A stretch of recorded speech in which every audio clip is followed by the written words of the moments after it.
Ayan guys, kasama natin ngayon si Last King. Yan, nandito ako sa Sampaloc Lake, nakita ko siya. So magaling to mag-rap, mag-freestyle rap. So bibigyan niya daw tayo ng isang malupit. So abangan natin yan, let's go! Yo, good. My name is Mark Last King from Bulacan, represent the Shadows of Evil Stereo. Yo, yeah, dito ng palakasan, dami nagsilabasan. Tignan mo naman kasi tunay ba't dito hinangaan. Nakita mo naman kasi ang dami na nila. Ito pare, tunay pare, kakaiba. Oops, teka lang pare, meron akong kwento. Ako sa lugar ng mga taga San Pablo. Tignan mo, tikman mo to, tignan mo paring riders to.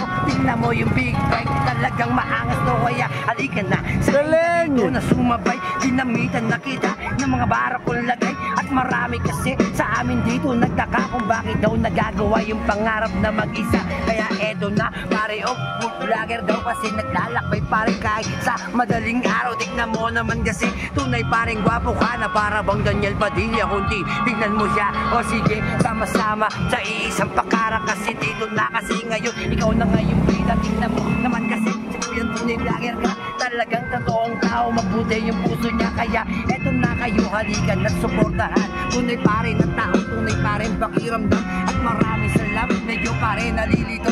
Tignan mo naman kasi pangarap ko, abot na to. Tinapakan, tinamaan, inangasan at ginanahan. Na balang araw, pangarap ko yung tatamaan. At maraming salamat sa mga taong nangusga. O wala na kang bakit sasabi po nila, ako si Last King, isang tubo sa Bulacan. Nagmula pa sa Angat, isa na rin sa Palaban. Gamit taga Bulacan ang nagsilbing katuwang para ang pangarap ko ay maabot at makamtad. Nadapa, tinapakan kahit nabay yun ang hina, pero di pa rin ako, ito pa rin ay nananghila. Tingnan mo naman kasi at salamat sa Diyos Ama, siya nagsilbing gabay ko at pangarap hira na. Kaya eto na salamat kay bossing nandirito. Kahit na ganito, ito tunay pa rin respetado. At maraming salamat dito kahit tikman mo to. Mag-ingat ka lagi sa biyahe ng buhay mo to.